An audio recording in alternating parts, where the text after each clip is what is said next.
Bienvenidos a Gente con Propósito.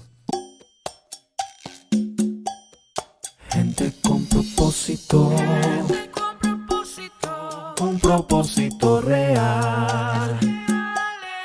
Dios nos da propósitos y te guiará en tu diario andar. Gente con propósito. Un espacio donde converso con amigos, con personas que quiero mucho y los cuales a través de sus historias nos inspiran, nos motivan a ser mejores y a parecernos más a Jesús.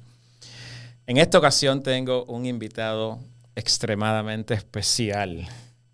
Es familia. Amén. Yes. Su nombre es Zoila Drapiza. Gracias, prima, por estar aquí.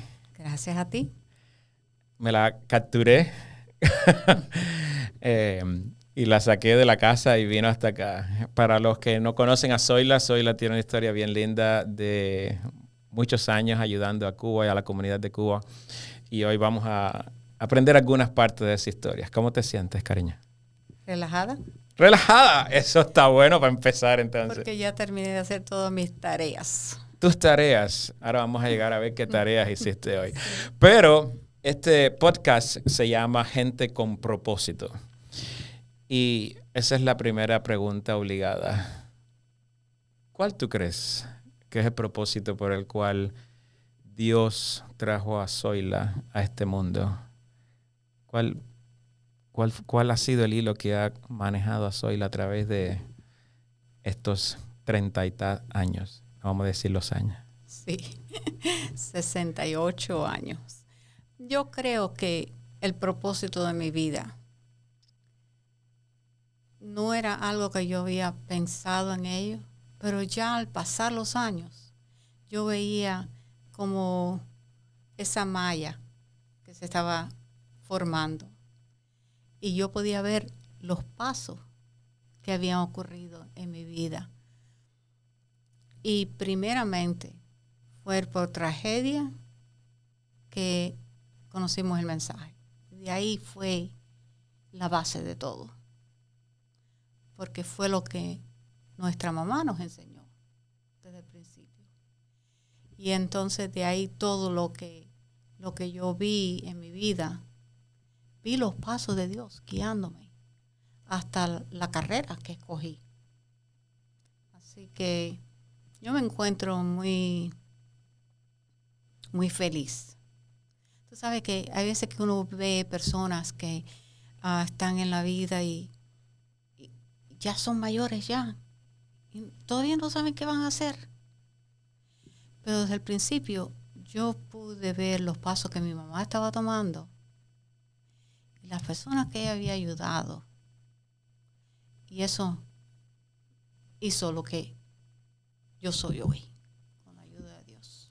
¿Tú crees que parte de tu propósito de servir y de ayudar fue una herencia que recibiste de tu mamá? Sí. Cuando vivíamos en Cuba, en el pueblecito de Sola, que es muy chiquitico, no había ninguna enfermera. Y mi mamá, siendo americana en Inglaterra, ella no había ninguna cosa que la gente le pedían que hiciera, que ella no dijera que sí.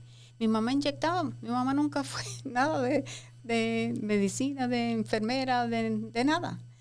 Era profesora de inglés y después fue profesora desde el kindergarten hasta las personas adultas después que Castro empezó su régimen.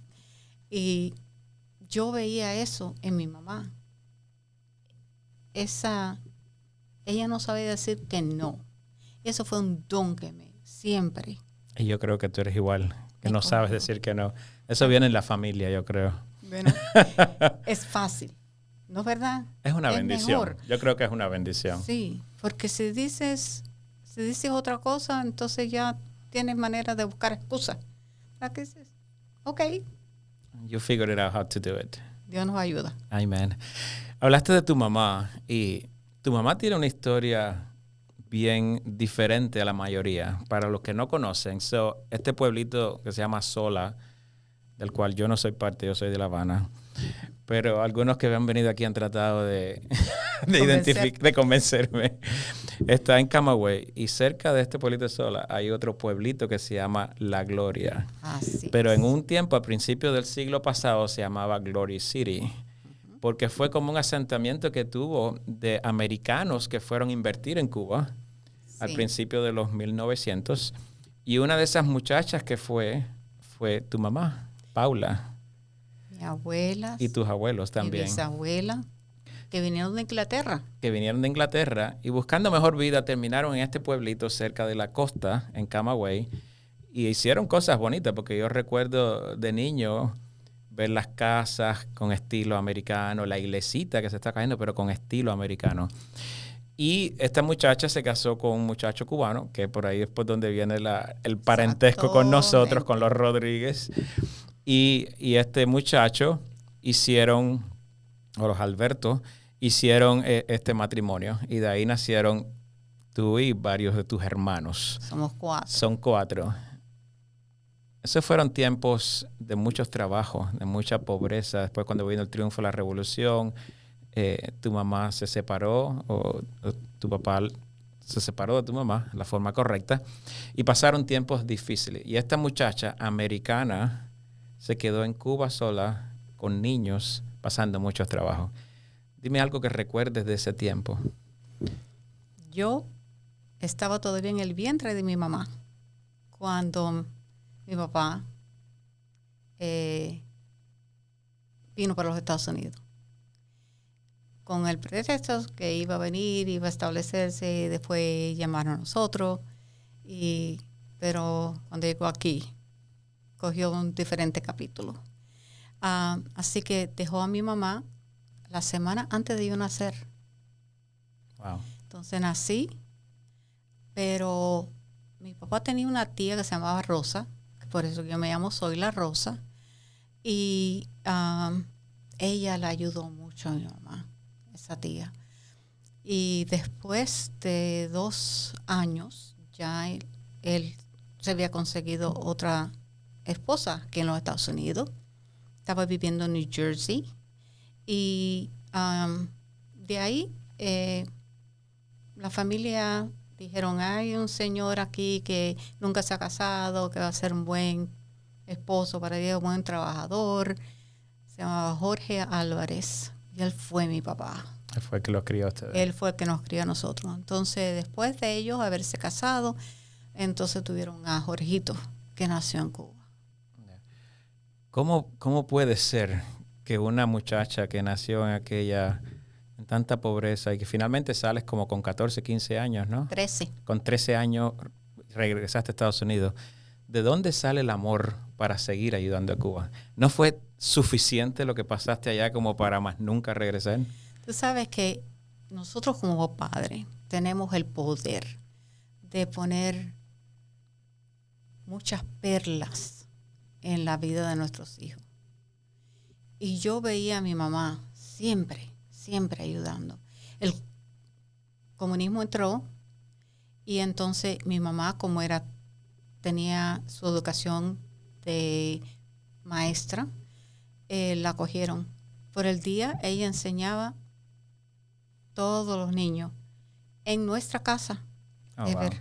Y por la noche venían todos los adultos que no sabían ni cómo aguantar un lápiz en la mano.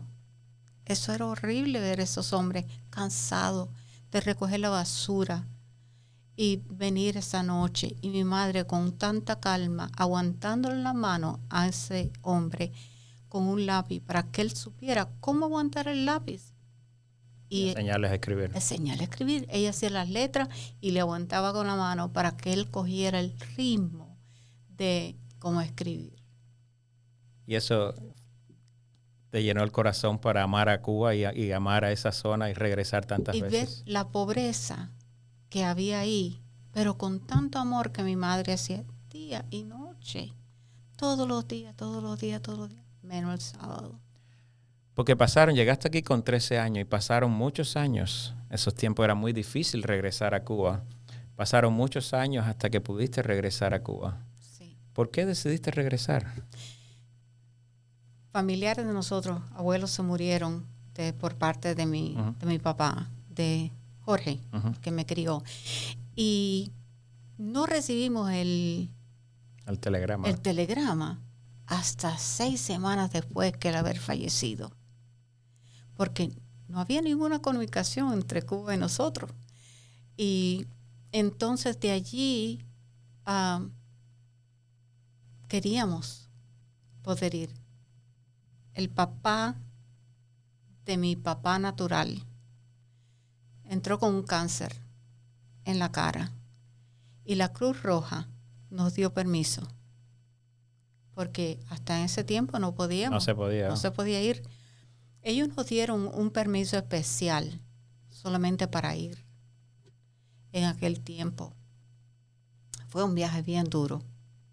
Pero cuando nosotros vimos aquella iglesita que nosotros habíamos empezado junto con tu abuelo, que él trabajó muy duro haciendo las tablas. Los bancos. Todo eso. Mi trabajo era con una escobita sacar toda la acerrín, se dice acerrín, del piso. Pero todos nosotros teníamos algo que hacer en esa iglesita. Fueron tiempos maravillosos. Y cuando Kiki y yo regresamos, ay, Ever, no te puedo explicar cuánto nosotros lloramos. Porque lo que nosotros habíamos dejado tan lindo estaba destruido. Habían cables eléctricos. Un cable nada más, con un bombillo. Yo no sé cómo lo amarraban para que cogiera electricidad. Pero eso es lo que encontramos. Las paredes estaban llenas de huecos. La puerta había que alzarla para poderla abrir. Y cuando nosotros salimos regresamos a los Estados Unidos, nos pusimos en nuestro corazón, después de haber llorado bastante, que este sería el propósito y que Dios nos iba a ayudar.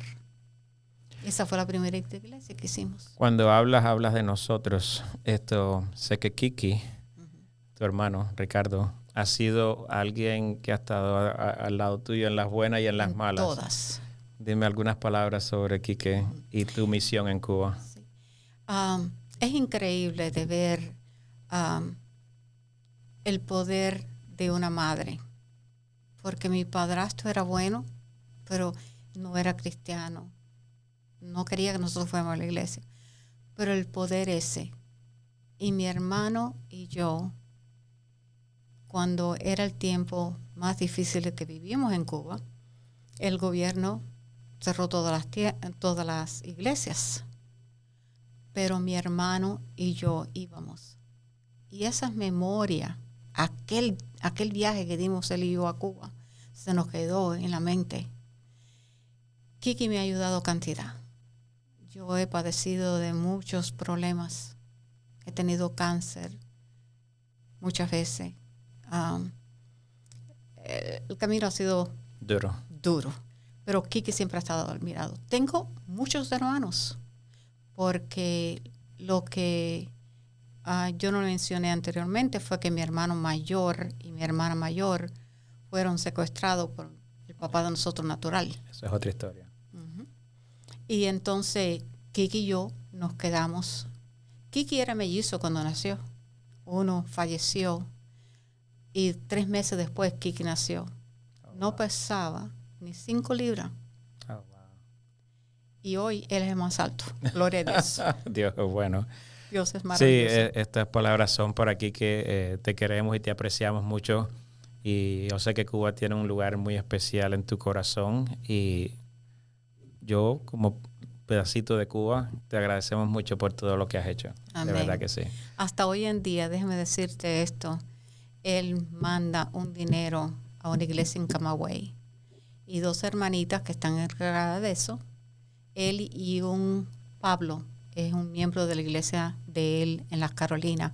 Ellos mandan ese dinero, ellas compran la comida, la cocinan y van de casa a casa. No sean adventistas.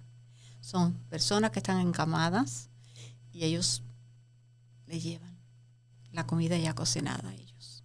ese es el proyecto de Kiki, que todavía lo está haciendo hoy, Sí, hace muchos años. por muchos años, sí. Sí.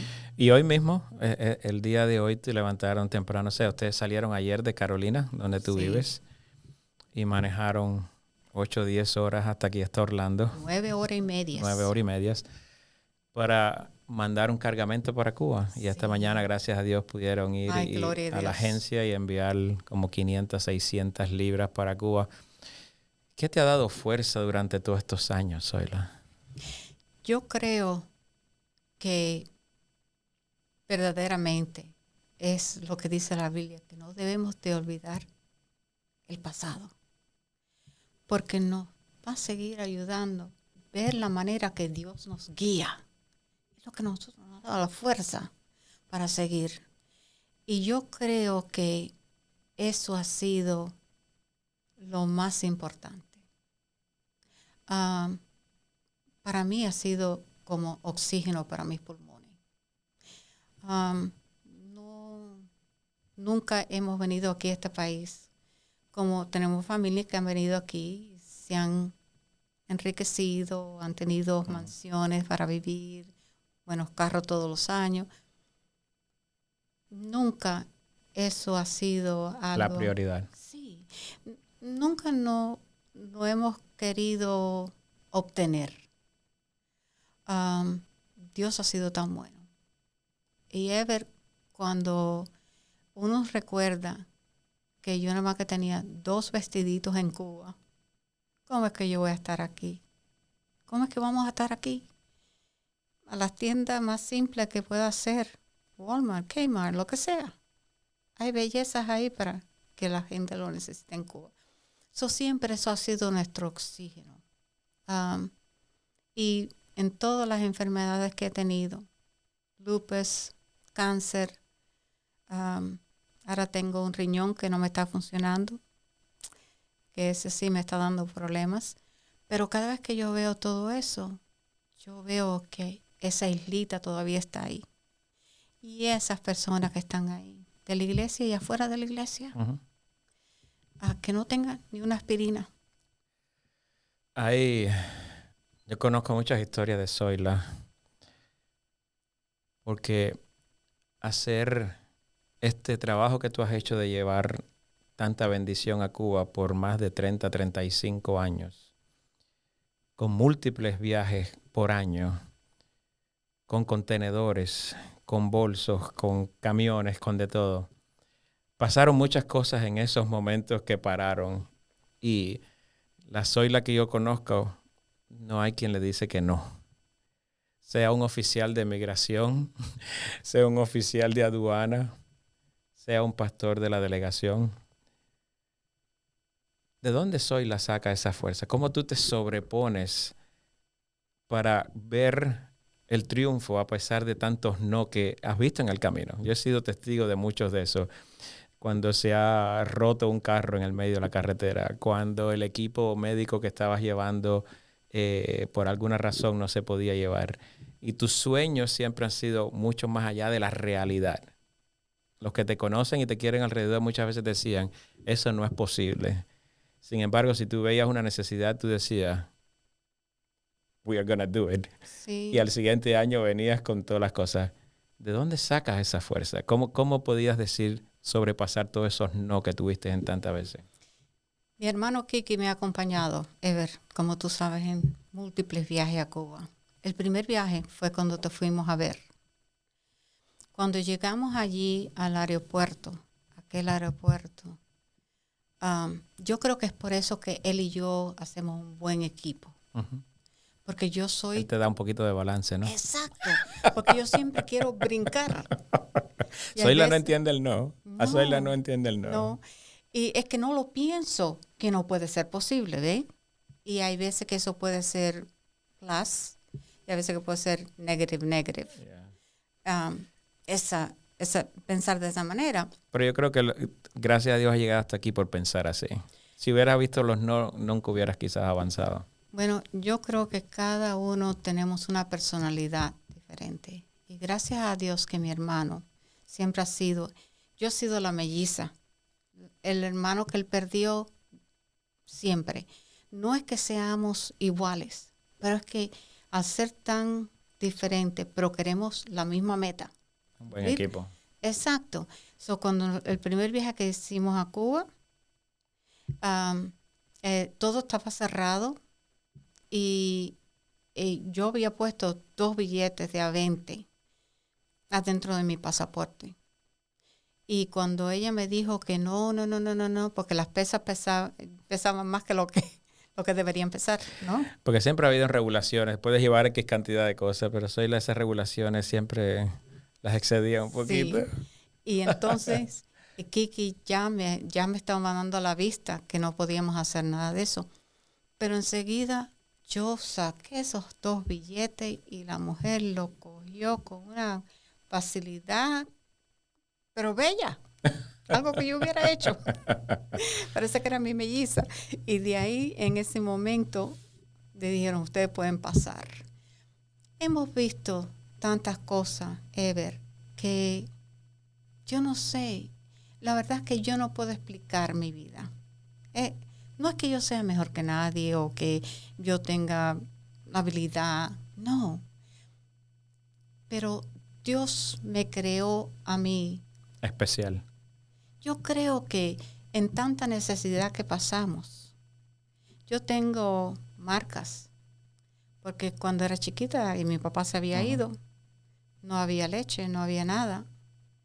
Y una señora había botado una lata de leche condensada que se abría con un cuchillo y dejó la lata esa botar. Y yo metí la mano mía por un pedacitico y me abrí la mano con esa lata. Todavía yo tengo la marca. Y es para decirme, Dios siempre te va a proveer. Increíble, como Dios ha abierto puertas, porque ha habido tantos milagros en el camino. Increíble. Y una porción es las cosas que hacía Zoila cuando llegaba a Cuba con todos aquellos cargamentos y con todos aquellos sueños en realidad en bolsas. Pero otra parte extremadamente importante de eso era el trabajo que hacías aquí en Estados Unidos. Porque aquí en Estados Unidos tú no tenías esos recursos, tenías que ir de iglesia en iglesia convenciendo a gente, mandando cartas, haciendo llamadas por teléfono.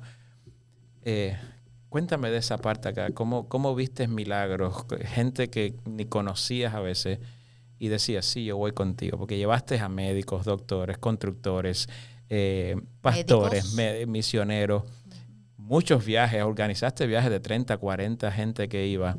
¿Cómo hacías esa parte acá en Estados Unidos? Dios siempre tiene sus ángeles donde quiera que vayamos. En una de las ocasiones fue un poco difícil porque en aquel tiempo el dólar en Cuba era ilegal. No, y después con eso legal, nada más que te daban 70 centavos por $1. Y todo era costoso. Transporte, todo. Más nosotros a veces que tenemos que ir por México y de México volar a La Habana, de La Habana ir a Camagüey. Todo eso eran así. Pero aquí yo hablaba y yo traía fotos. Yo traje fotos de esa y todavía la tengo. Esa foto de aquella iglesita que nosotros con tanto amor habíamos ayudado a construir y como estaba cuando Kiki y yo fuimos. Cualquier persona aquí en los Estados Unidos que vea aquel ranchito que nosotros le llamamos iglesia y ellos estar aquí sentados con aire acondicionado, con unos asientos cómodos para sentarte, que tienes un baño. Sí, pero eso llevaba ponerte en una situación de tú ser la intermediaria, de que la gente confiara en ti, de tú convencer a donantes, decir, vamos a hacer este proyecto. Yo les voy a traer un reporte y después traías el reporte de todo lo que habías hecho y mucha gente te ayudó. Increíble. Personas que yo ni conocía. Yo una vez canté, me pidieron que yo cantara para un funeral de una hermana. Yo no la conocía, pero un familiar me había escuchado a mí cantar. No canto tan bien, pero Dios me ayuda. Y canté allí. Esa familia después escuchó que yo estaba viendo a Cuba, me dio donación. Yo no la conocía esa familia. Dios ha hecho tantas cosas. Personas que estaban visitando una iglesia cuando yo hablaba, porque todo esto era hablar en iglesias. Y iba de una iglesia a la otra, donde quiera, ¿no? Fuera iglesia grande. Las más chiquitas daban. Con amor igual. Ay, sí. Aquello era increíble. Personas llorando cuando ellos veían las fotos. En aquel tiempo tú podías tomar, no sé cómo se dice en español, pero slides. Y entonces yo tomaba aquellos slides. Diapositivas. Sí, y lo enseñaba. Cuando ellos veían la situación como estaba, la gente quería ayudar en lo que fuera. Una señora, yo me recuerdo que nunca se me va a olvidar, ella me trajo un papelito. Dentro de ese papelito había $20. Yo sé que eso fue un gran sacrificio de esa hermana, de darme a mí aquello, porque era ancianita, sabía que ella no tenía, pero ella quería darme esos $20. Y así, poco a poco, hablé en muchas iglesias, fui a las Carolinas. Un hospital en las Carolinas cerró las puertas del hospital viejo porque habían construido uno nuevo. Nos dijeron a nosotros que podíamos ir allí y Kiki y Pablo me acompañaron, Benjamín, mi esposo, y fuimos allí y recogimos camas, colchones, sábanas, Ever, que aquello eran blanquitas como la nieve. Todas esas cosas las llevamos. Llevamos un tráiler y 2 camionetas cargadas hasta arriba. Y con eso mandamos para el hospital del gobierno y también para personas que lo necesitaban, en sus hogares. Sé que en Camagüey hiciste mucho trabajo, muchas iglesias. Dime algunas cifras de eso. ¿A cuántas iglesias ayudaste? ¿Cuántos obreros bíblicos todavía incluso sigues sosteniendo? Sí. ¿Cuántos viajes hiciste en estos 30 y pico de años a Cuba? Esas cifras, sí, verdad que no te lo puedo dar, porque hay años que fui hasta 4 veces al año con diferentes grupos. Hay veces que llevaba grupos de la academia, de ahí de Tennessee, otros de la universidad, de Andrews University, fueron conmigo, porque una señora de ahí de Andrews escuchó de lo que nosotros estábamos haciendo en Cuba. Y ella quería incorporar en un trimestre el estudio de Cuba y después llevar a los estudiantes allí. Qué bonito. Y fue magnífico, porque con la ayuda de Dios nos dieron permiso a todos los lugares que nosotros íbamos a ir a visitar, donde hacían el azúcar, esos los centrales. Sí, que ya se han destruido mucho. Pero allí ellos vinieron y ellos podían ver, nosotros decíamos, estos son estudiantes adventistas de Andrews University, y ellos le hacían preguntas a ellos y los alumnos le hacían preguntas a los que estaban allí. Fue un viaje magnífico de ver cómo Dios nos ayudó. Pero hasta hoy, de construcción de iglesia, tengo 18 iglesias hechas. Wow. Y 3 casas completas para los pastores. Wow, tremendo trabajo. En este tiempo le estamos pagando a 6 iglesias hace muchos años. Nosotros todos los meses A los obreros. Hemos hecho todas esas iglesias de nada para arriba.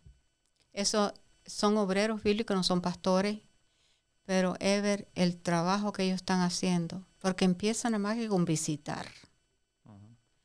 Y yo tengo un miedo a tocar en una puerta.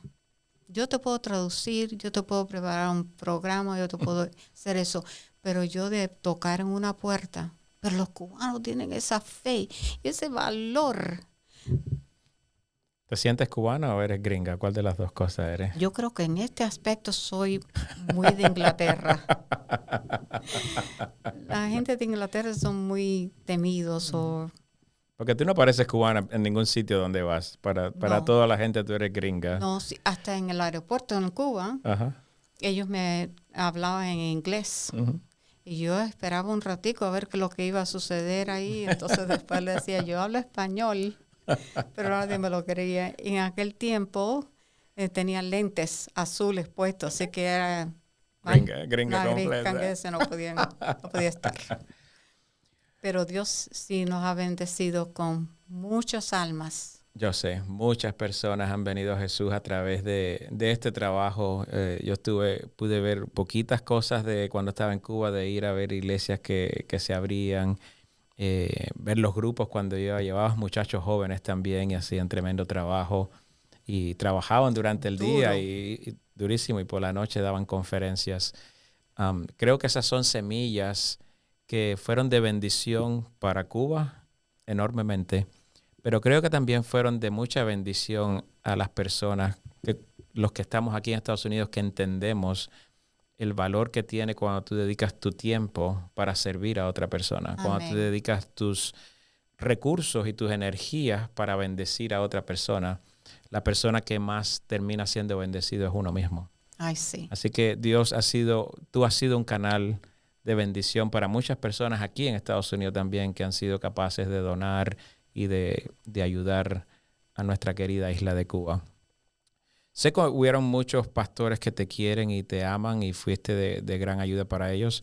Para algunos también era un poquito de dolor de cabeza cuando llegaba Zoila, Siempre. porque algunos de ustedes se encuentran de esas cosas.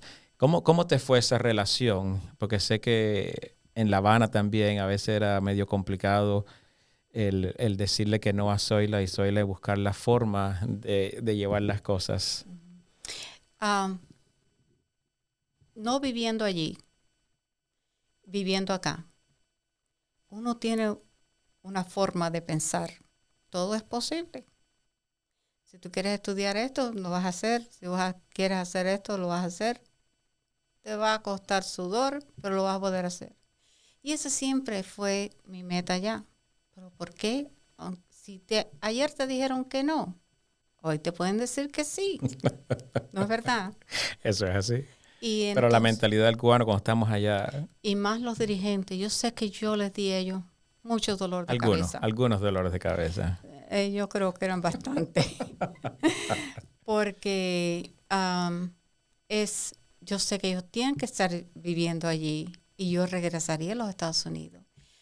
Pero es difícil cuando tú ves la necesidad, especialmente en esos pueblecitos pequeños. Es ver donde la gente no tienen, si van a un hospital, tienen que traer una sábana, un cubo para bañar a los pacientes. Yo trabajé aquí por muchos años en cardiología. Cuando llegaban los pacientes, venían el paciente. Todo lo demás, estaba disponible. todo estaba en el hospital. disponible. Entonces, eso era duro y entonces yo tenía esa mentalidad y ellos querían seguir las reglas. Así que yo sé que yo les di muchos dolores de cabeza. En algún momento. En algún momento. Pero sé que fue de bendición al final del día. Y quizás nos ayudaste a pensar diferente. Quizás nos ayudaste a salirnos a pensar fuera de la caja, como se dice, ¿no? Y a entender que siempre que uno trata, quizás se puede encontrar la forma. Y yo le doy gracias a Dios porque el que era presidente en aquel tiempo, ahora está aquí en los Estados Unidos retirado. Y pude hablar con él porque había la posibilidad de el seminario antiguo, que el gobierno le había dado de nuevo a la iglesia.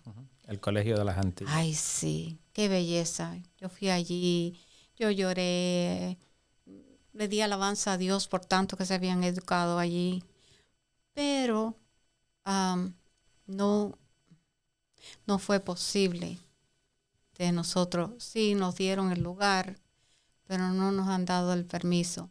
Y yo contacté con aquel antiguo presidente de Cuba Y fue tan rico escuchar su voz y recordar los tiempos, los valles y las montañas que cruzamos cada... ¿Qué te ha enseñado tú esta historia? Que Cristo viene pronto y que verdaderamente, Ever, lo que estamos viendo en nuestro país, nos enseña cada hora. El tiempo es corto. Así es. Así que si estamos aquí, debemos hacer lo que podamos. Si podemos seguir ayudando Amén. a aquellos que están en aquella cárcel, no debemos, tenemos que hacerlo. Yo creo que mientras que Dios nos esté dando aliento, o mientras que Dios nos, con su paciencia, su amor, nos guíe, porque hay veces que, no hay veces, muchas veces yo quiero brincar antes de mi querido Jesús. Quiero hacer las cosas. Jesús ha tenido paciencia contigo también. Muchas. Y me ha enseñado muchas lecciones. Amén, amén.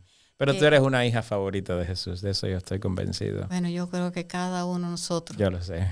Somos especiales para Él. Exactamente. Él murió por cada uno de nosotros. Ahorita me hablaste de tus problemas de salud. Desde los que tenías 30 y algo de años, te diagnosticaron lupus. Y has batallado con tu salud por la mayor parte de tu vida. ¿Cómo alguien con tantas limitaciones? Recuerdo muchos eventos en Cuba donde te daban los ataques que te daban, las operaciones que tuviste en las caderas para reemplazarlas. Tantas cosas que Zoilita ha pasado. Tantas razones para parar. Sin embargo, Dios te ha sostenido. Sí. ¿De dónde sacas fuerza para sobreponerte a tu salud, que ha sido siempre delicada en todos estos años y en toda esta historia? He tenido 17 operaciones. Oh, wow. So, han sido bastantes. He tenido quimioterapia. El lupus ha sido una cosa. Una batalla de toda la vida. Yo no podía respirar, los pulmones míos estaban agotados. Tenía que estar en la casa con oxígeno todo el tiempo. Este lupus lo que hace es que ataca. Te hace sentir, el lupus piensa que el cuerpo mío es una infección y empieza a atacarlo. Eso es la clase de lupus que yo tengo. Y entonces cuando eso sucede, los riñones, el hígado, los pulmones, todos han sido afectados por esto. Tengo en este momento algo serio con mis riñones. He estado batallando con eso por 3 años desde ahora. Pero si verdaderamente, si nosotros no caemos en el hueco de solamente pensar en lo negativo y pensar que las personas que están no muy lejos de nosotros están peor, porque ya mis pulmones también. Tengo que cuidarme mucho, porque si me da un ataque, ahí me metí. Yo me quedé muerto una vez en mi trabajo, por eso es que tuve que dejar mi profesión. Estuve en cuidado intensivo por 10 días y ya de ahí ya boté mi licencia. No sabía que nunca podía trabajar más. Trabajaste en los hospitales por muchos años. Sí. Como radióloga, ¿verdad? Cardiología. Poníamos pacemaker, limpiábamos arterias, todas esas cosas que me encantaba. Pero Dios sabía que mi profesión era algo que yo necesitaba dejar. Cuando ya yo pensé que estamos en un mundo de pecado, de enfermedades, de niños que nunca han hecho nada y padecen de tantas enfermedades, ¿por qué a mí no me iba a pasar? Y mi mamá me decía que era porque yo amaba a mi profesión. Y con el cariño de una madre, ella me lo recordaba con mucho amor. Y me duró muchos años para yo masticar, tragar, aceptar. Esas 3 cositas son fáciles de decir, pero no fáciles. Cuando es lo que te amas, con lo que amas sí, y lo que te Ever, gusta. porque así somos los humanos. Pero cuando miramos the whole picture ahorita y vemos que todos estos intervalos que tuviste o estas stops que tuviste a través de tu vida, sin embargo, fueron energía que te dio para dedicarlo a servir. Amén. Pero nada te paraba, nada de eso. Han pasado algunos eventos en los últimos años. Murió tu esposo, murió tu mami. Y hace un mes, 2 meses. 2 meses y medio. 2 meses y medio murió tu hijo Sí. de 40 años. ¿Por qué le suceden cosas tan difíciles a gente que ha hecho tanto por la humanidad? Yo trato de pensar, cuando eso sucedió con mi hijo, fue algo, el viernes, él me llamaba por la tarde, porque él vivía en Portland, Oregon, y él me llamaba, este fue un viernes, me llamó para desearme un feliz sábado, y 3 horas después alguien entró en su casa para robarle, y él no quiso darle lo que ellos deseaban, y le dieron golpes increíbles. Cuando él no le entregó lo que ellos deseaban, le dieron un tiro y le pusieron el rifle en la mano izquierda. Primero, cuando la policía, el roommate de él estaba en el trabajo toda la noche, él tenía 2 trabajos, y no llegó a la casa hasta el sábado por la mañana a la hora de Portland, a las 10 de la mañana. Cuando entró por las puertas, él le dijo, óyeme, ¿qué tú haces todavía en la cama? Levántate. Pero tengo que pasar al baño. Él pasó al baño. Cuando salió, Benjamincito todavía estaba con una pierna guindándole de la cama. Entonces él entró al cuarto y cuando lo vio en el charco de sangre, él se volvió loco, llamó a la policía vino y pensó que Benjamincito se había matado. Esa fue la llamada que el sábado me hicieron. Mi hija me llamó. Me acaban de llamar que Benji se mató. Yo dije, eso es imposible. Es imposible que mi hijo se vaya a matar. Porque él amaba estar vivo. Él se había acabado de comprar un carro nuevo esa misma semana, 3 días anterior. Y entonces de allí yo me volví loca. Fue una cosa tan dura. Perdido a mi madre. Mi esposo falleció de cáncer por 4 años. Estuve a su lado hasta el último momento. Pasé 10 días en hospice con él. Ever nada me hubiera preparado. Nosotros debemos de morir ante nuestros hijos, primeramente. Y el segundo es que yo sabía que mi hijo no se había matado. Y yo no podía concebir esto. Llegamos a Lakeland, a Chattanooga, donde estaba mi hija. Y de ahí empezamos a hacer los planes para ir a Portland. Después, gracias a Dios, la policía no nos daba el cuerpo de mi hijo. Y entonces, por fin, un amigo de ahí de Chattanooga tenía familiar en la policía de Chattanooga.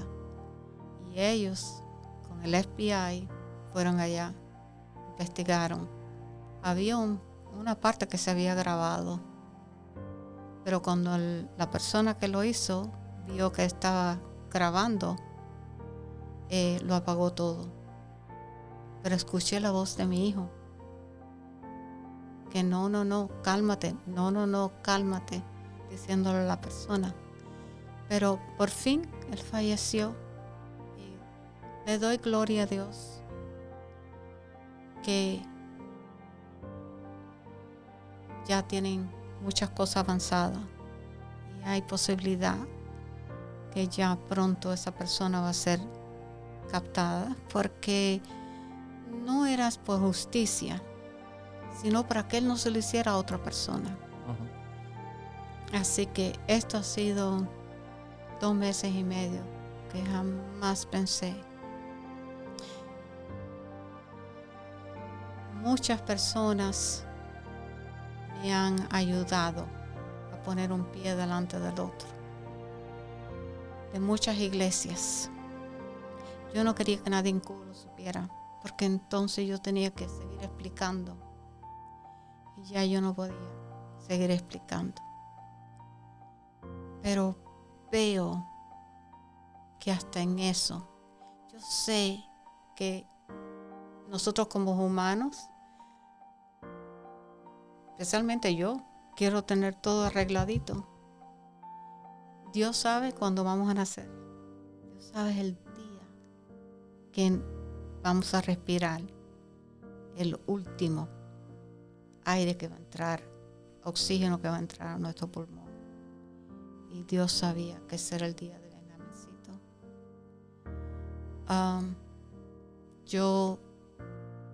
Yo creo que hablamos de la persecución que va a venir al final, antes de Jesús regresar. Yo dije, Señor, tú me tienes a mí bien preparada para lo que venga.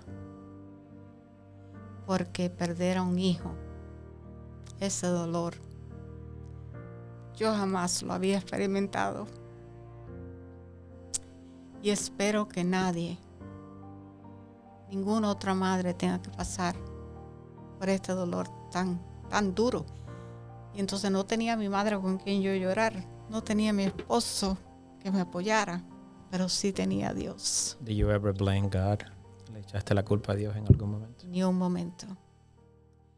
Esa es una cosa que yo siempre, mi mamá lo grabó tan fuertemente, Ever, en nuestras mentes. El amor puro de Dios. Y si yo creo que el amor es puro de Dios, yo no lo puedo a Él, porque Él sabe todos los detalles. Yo nada más que veo lo que está enfrente de mí, a veces que ni eso lo puedo ver yo. Pero es difícil. Muy difícil.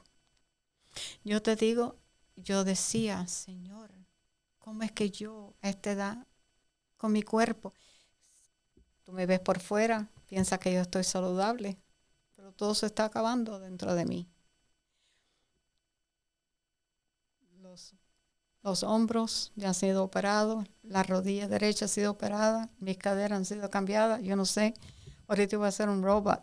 ¿Tú suena cuando entras por el aeropuerto? Especialmente, todo el mundo me espera. Pero veo que Dios sabía lo que le estaba haciendo. Y yo le escribía mucho a mis hijos, hasta que por fin ya mi hija me dijo, ay mami, no tienes que hacer tantas cartas. Porque cada vez que yo iba a Cuba, yo les dejaba una carta por si acaso yo no regresaba. Mi hijo había guardado todas esas carticas. Todas esas carticas, Ever. Así que yo veo y yo tengo fe.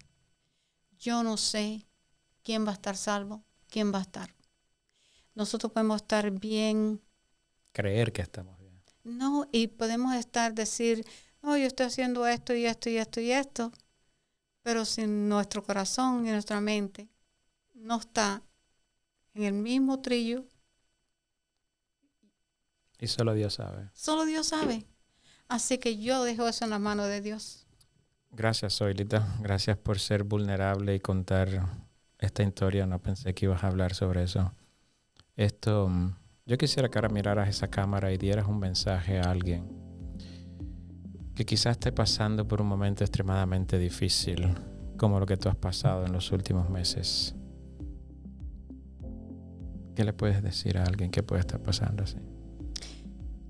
La verdad es que no soy psicóloga, no soy preparada pero como madre, como hija de Dios, porque estamos en este mundo, y si algunos de ustedes están pasando por problemas, que sea de matrimonio, que sea con hijos, especialmente si son con hijos, yo les suplico, no dejen de amar, no dejen de arrodillarte hasta las veces que tengas que arrodillarte y hablar con Dios, porque verdaderamente Él es el único que tiene la última nota en esta cantata que estamos viviendo.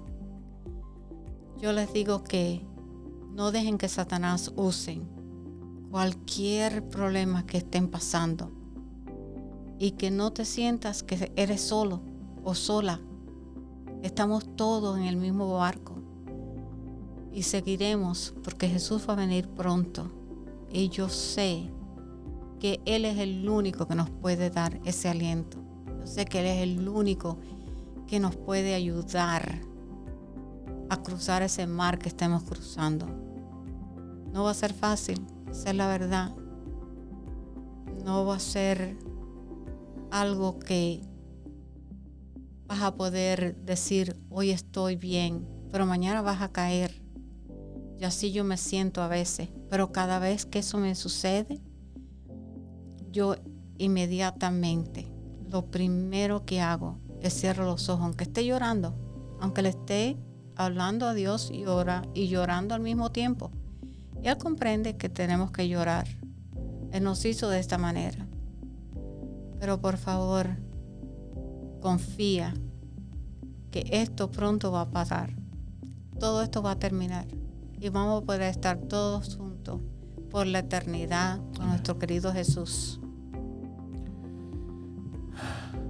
El tiempo ha pasado. Rápidamente. Vamos a terminar. Gracias, Zoilita. Gracias por contar tu historia.